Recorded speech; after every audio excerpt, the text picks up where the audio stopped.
তুমি যদি সোশ্যাল মিডিয়াতে খুব বেশি অ্যাক্টিভ থাকো, আই এম শিওর ফেসবুক বা ইনস্টাগ্রামে কখনো না কখনো এই লোকটার সাথে তোমার সাক্ষাৎ হয়েই থাকবে। बहुत अच्छे तरीके से आप बात कर रहे हैं, हमें लग रहा है कि आप पढ़े लिखे बहुत हैं। आईटी बॉम्बे से पढ़ा हुआ है जी। आईटी बॉम्बे से एरोस्पेस इंजीनियरिंग किया ना मैंने। আইআইটি বাবা, যিনি হলেন একজন engineer student from Bombay IIT. His real name is Abhay Singh, যাকে কিনা 2025 সালে আয়োজিত মহাকুম্ভ মেলাতে একজন সাধু বাবার রূপে সোশ্যাল মাধ্যমে দেখা গেছে। তেমনই একজন 10 বছরের বাচ্চা, একজন 33 বছরের লোক আর একজন 28 বছরের। নট কুম্ভতে, বাট এদের সকলের মধ্যে দুটো বড় মিল আছে। প্রথম কথা, এরা সকলে spiritual artist, and second thing is তারা মানুষের মধ্যে হাইলাইট হয়েছে সোশ্যাল মিডিয়ার মাধ্যমে। এখন চিন্তার বিষয় হলো, ভারতবর্ষে গাদা গাদা এমন সাধু বাবা আছে, বাট পপুলার শুধুমাত্র এরাই। এর কারণ কি, যেটা জানতে হলে তোমাকে ভিডিওর এন্ড পর্যন্ত দেখতে হবে।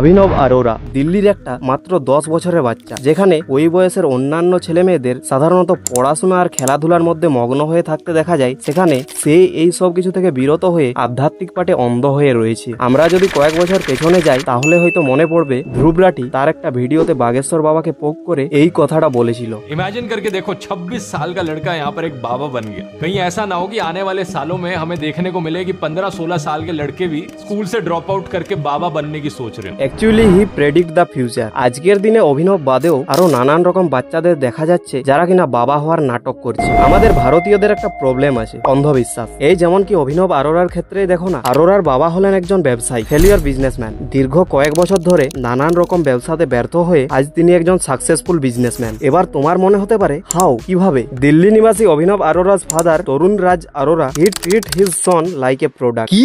আমারও কথাটা শুনে একটু খটকা লেগেছিল। মনে করো জুনিয়র আরোরা হলো একটা প্রোডাক্ট, আর সিনিয়র আরোরা তার সেলসম্যান। তাকে নানা রকম সব লোককথা, গীতার শ্লোক মুখস্থ করিয়ে মার্কেটে লঞ্চ করেছে। এটা শুধুমাত্র আমার কথা নয়, পুরো ইউটিউব ইন্ডিয়া এ কথা বলছে। তুমি যদি তার ভিডিওগুলো কয়েকটা দেখো, তাহলে বুঝতে পারবে রীতিমতো যেন তাকে কথাগুলো মুখস্থ করানো হয়েছে। तो वृंदावन में आपको किस सुख की प्राप्ति होती है जब आप वहाँ जाते हैं? परम आनंद सारा वृंदावन में आकर के ही बैठा हुआ है। वृंदावन में आनंद परम आनंद है, कड़ कड़ में राधा नाम है। वृंदावन के कड़ कड़ में ही राधा नाम बसा हुआ है भैया।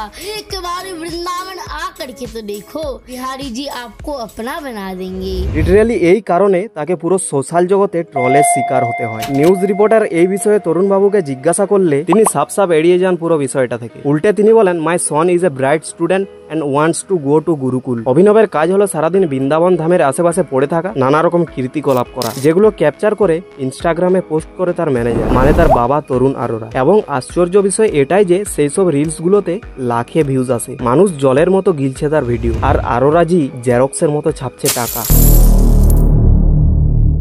1989 সালের 27 সেপ্টেম্বর মধ্যপ্রদেশের জবলপুর শহরে এক আপার মিডিল ক্লাস ফ্যামিলিতে অনিরুদ্র রাম তিওয়ারি নামে একটা পুত্র সন্তানের জন্ম হয়, যার বর্তমান বয়স 35 বৎসর, যাকে আজ গোটা এমপি ছাড়িয়ে পুরো ভারতবর্ষ এক নামে জানে, অনিরুদ্র মহারাজ। এছাড়াও তিনি একজন story teller and spiritual teacher. এর পাশাপাশি তিনি গৌরী গোপাল আশ্রমের প্রতিষ্ঠাতা, যার মধ্যে একটি বৃদ্ধাশ্রম, গোশালা এবং দারিদ্রদের শিক্ষা প্রদান করা হয়। এখন কথা হচ্ছে, তিনি এত সব কিছু অ্যাচিভ করলো কিভাবে? আচার্যজির বাবা মন্দিরের পূজারী ছিলেন। তিনিও তার বাবার সাথে প্রতিনিয়ত মন্দিরে যেতেন এবং ভগবদ গীতা, হনুমান চালিসার মতো মহান গ্রন্থের পাঠ করতেন। এরপর ধীরে ধীরে তার চাহিদা আধ্যাত্মিক জ্ঞানের প্রতি বাড়তে থাকে। মাত্র 21 বছর বয়সে শ্রী গিরিরাজ শাস্ত্রী মহারাজের থেকে দীক্ষা নেন। তারপর তিনি বৃন্দাবনে থেকে হিন্দু ধর্মের নানান ধর্মগ্রন্থের আরাধনা করতে শুরু করেন এবং কিছু বছর পরে তাকে এক গুরু কাথার সভাতে কয়েক সময়ের জন্য কথা শোনানোর সুযোগ দেওয়া হয়। ওই কয়েক মিনিটে তিনি এমন কিছু রিপ্রেজেন্ট করেন যা ওই সভার মধ্যে থাকা সকল শ্রোতাদের মন জয় করে ফেলেন। ইভেন তার পার্সোনালিটিটাই একদম ইউনিক, আর 5টা বাবার থেকে পুরো আলাদা। ইনস্টাগ্রাম রিলসে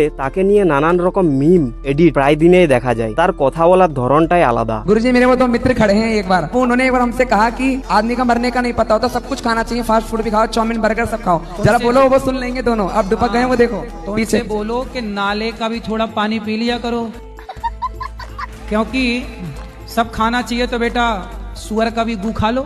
আর এই রকম বিহেভিয়ারের কারণে অনেকে তাকে ট্রলও করেছে, আবার অনেকে সাপোর্টও করেছে। বাট সেসবে তিনি কোন রকম মনোযোগ না দিয়ে আধ্যাত্মিক জ্ঞানের দক্ষতা দিন দিন বাড়িয়ে গেছেন। তার জনপ্রিয়তার আরেকটা কারণ হলো লাফটার শেফ আনলিমিটেড এন্টারটেনমেন্টে গেস্ট হিসাবে তাকে ডাকা হয়েছিল। পরে আরো বিগ বস সিজন 18-তে অংশগ্রহণের জন্য প্রস্তাব দেওয়া হয়। এছাড়াও দুদিন অন্তর অন্তর তাকে কারো না কারো ইউটিউব পডকাস্টে দেখা যায়। তা বাদেও তার একটা পার্সোনাল ইউটিউব চ্যানেল আছে, যেখানে তিনি তার লাইফস্টাইল ব্লগ এবং গুরুকুলের কথা সভার লাইভ করেন। এন্ড সেসব লাইভ ভিডিওগুলোতে মিলিয়ন প্লাস ভিউজ আসে।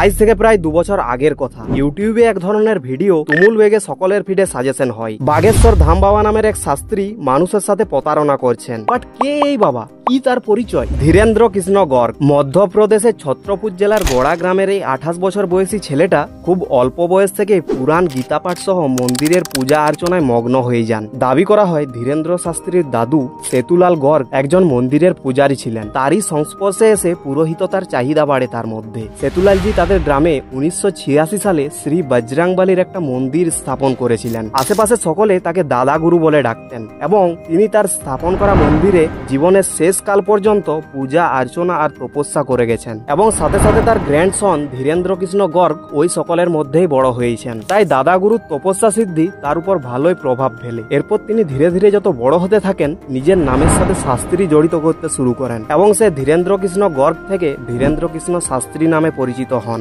বর্তমানে সকলে তাকে বাগেশ্বর ধাম সরকার নামে চিনে সবাই। তবে প্রশ্ন হলো সবই তো ঠিক আছে, বাট তাকে হেট করার কারণ কি? তাকে নিয়ে এত কন্ট্রোভার্সি কেন? তাকে হেট করার একমাত্র কারণ হলো তিনি নিজে। সে দাবি করে তার কাছে সম্পত্তির নামে শুধুমাত্র একটা মোটর বাইক আছে, অথচ তিনি বাড়ি থেকে বেরোলে সামনে পিছনে করে 7-8টা গাড়ি নিয়ে বেড়ায়। এছাড়াও তার বক্তব্য অনুসারে তিনি একটা 9 একরের জমি কিনেছেন, যেখানে তার একটা ক্যান্সার হসপিটাল খোলার পরিকল্পনা আছে। তিনি পোশাক আশাকে এক সাধু বেশে থাকলেও তার লাইফস্টাইল একদম লাক্সারি। আর এত সব কিছু সম্ভব হয়েছে তার করা দরবারে আসা ভক্তদের দানের কারণে। বাগেশ্বর ধাম সরকারের দরবারে আসলেই সরকাররা এসে তার কলসিতে জল ঢেলে যান। সে এত ফেমাস হওয়ার কারণ হলো তিনি বহুবার তার গ্রামের মধ্যে ঘটা রহস্যের কথা নিউজ রিপোর্টারদের জানানোর চেষ্টা করেছেন। বাট তার কথায় কোনো রকম পাত্তা দেয়নি কেউ, কেন কি ওই রকম কর্মকাণ্ড তাদের কাছে কোনো নতুন নয়। সে সময় তার একটা বন্ধুর সাথে সাক্ষাৎ হয় যার সোশ্যাল মিডিয়া সম্বন্ধে বেশ নলেজ ছিল। তিনি তখন তাকে উপদেশ দেন ইউটিউবে ভিডিও আপলোড করার জন্য। এরপর ধীরেন্দ্র বাবু রীতিমতো ইউটিউবে একটা চ্যানেল খুলে তাতে জাদুটোনা, মানুষের উপর ঠাকুর ভর করা এইসব ভিডিও আপলোড করতে শুরু করেন। দেখতেই দেখতে তার পপুলারিটি ধীরে ধীরে গ্রো হতে শুরু করে। দিনের দিন তার দরবারে ভক্তদের সংখ্যা বাড়তেই যায়। লাখ লাখ মানুষ সারাদিন ধরে দাঁড়িয়ে থাকে তার থেকে নিজের ভবিষ্যৎ জানার জন্য। বাবাজির দাবি তিনি আগে থেকে ভবিষ্যৎ দেখতে পান, যা পুরোপুরি ভুল প্রমাণিত করে দিয়েছিল মোজো স্টোরি নামের একটা নিউজ রিपोर्टिंग चैनल। ये पर्चा धीरेंद्र कृष्ण शास्त्री ने मुझे बना करके दिया। इस पर्चे में एक भी जानकारी ऐसी एक्सक्लूसिव नहीं है जो धीरेंद्र कृष्ण शास्त्री की टीम को मैंने या मेरी टीम ने एक दिन पहले नहीं बताई थी।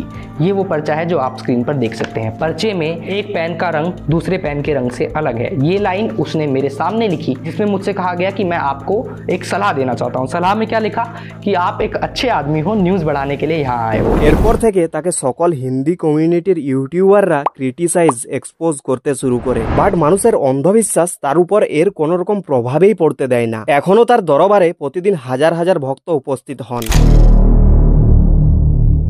2025 সালের কুম্ভ মেলাতে বেশ কয়েকজন হাইলাইট হয়েছে সোশ্যাল মাধ্যমের দ্বারা। তাদের মধ্যে একজন হস্তি হলেন আইআইটি বাবা, যে আদতে তো একজন সন্ন্যাসী, কিন্তু তার এডুকেশন কোয়ালিফিকেশন জানলে তুমিও অবাক হবে। যার আসল নাম হলো অভয় সিং। হরিয়ানার ঝারঝর জেলার সারসাউলি গ্রামের বাসিন্দা। তিনি দ্বাদশ শ্রেণী শেষ করার আগে পর্যন্ত ঝারঝরে পড়াশোনা করেছেন। অভয় সিং একজন আইআইটি বোম্বের স্নাতক, যিনি কানাডায় উচ্চ বেতনের ইঞ্জিনিয়ারিং চাকরি ছেড়ে বর্তমানে ভারতবর্ষে আধ্যাত্মিক জীবনযাপন করেন। 2008 সাল থেকে 2012 সাল পর্যন্ত 5 বছরে তিনি তার ইঞ্জিনিয়ারিং ডিগ্রি অর্জন করেন from Bombay IIT. Actually he is an airspace engineer, but তার প্যাশন ছিল ফটোগ্রাফির প্রতি। তিনি বলেছেন যে ভ্রমণ ফটোগ্রাফির প্রতি তার আগ্রহ নতুন দৃষ্টিভঙ্গি উন্মোচন করে, যা তার আধ্যাত্মিক বিবর্তনকে ত্বরান্বিত করেছে। তিনি একটা শর্ট ফিল্ম বানিয়েছেন যেটা ইউটিউবে ফ্রি অ্যাভেলেবেল পড়ে রয়েছে, বাই দ্য নেম অফ ওহি সওয়াল, এফেক্ট অফ ডোমেস্টিক ভায়োলেন্স। অভয় সিং, যিনি আর 5টা সাধারণ আইআইটিয়ানের মতো একটা সুখী সাংসারিক জীবন কাটাতে পারতেন, সেখানে সে সব মোহমায়া ত্যাগ করে একজন আঘাত অঘোরী হলেন কেন?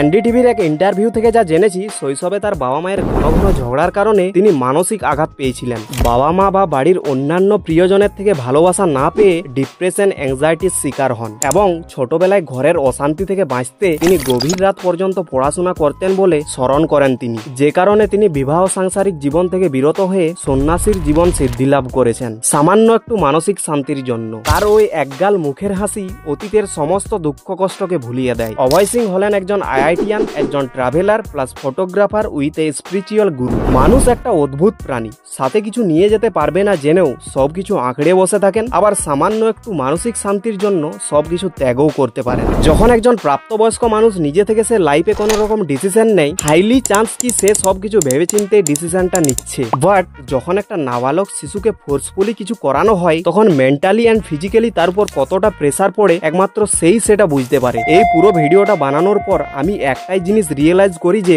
বাগেশ্বর ধাম, তরুণ রাজ আরোরার মতো লোক রীতিমতো হিন্দু ধর্মকে অর্থ উপার্জনের একটা জারিয়া বানিয়ে রেখেছে। ভবিষ্যতে এর ইম্প্যাক্ট সমাজে বিশাল আকারে পড়বে। অভিনব আরোরার মতো আরো নতুন নতুন বাচ্চাদের স্পিরিচুয়াল গুরু হতে দেখা যাবে। অলরেডি কয়েকজনকে দেখাও গেছে। তো এই ছিল ভিডিওটা ভালো লাগলে একটা লাইক করে দিও। বাই দ্য ওয়ে, এই বিষয়ে তোমার কি মতামত কমেন্টে জানিয়ে দিও। বাই।